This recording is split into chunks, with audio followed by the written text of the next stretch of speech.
لکه څنګه چې تاسو ته معلومه ده هره میاشت موږ یو سټډي سرکل په پښین کې کوو. د دې سټډي سرکل میلمه عبدالکریم بریالي صاحب ولو. بریالي صاحب یو محقق، ناقد، شاعر او ادیب دی.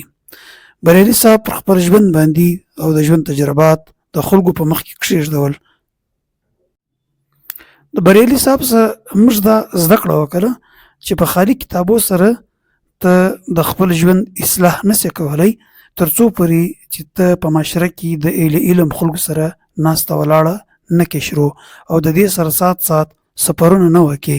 یعنی زده کړه چې کیږي په خالي کتابو سره نه کیږي، بلکې د علم خلکو سره ناسته ولاړه کول، د سوشل میډیا مثبت استعمال کول او دغه رقم سفرونه کوونک د انسان په علم په معلومات کې اضافه کوي.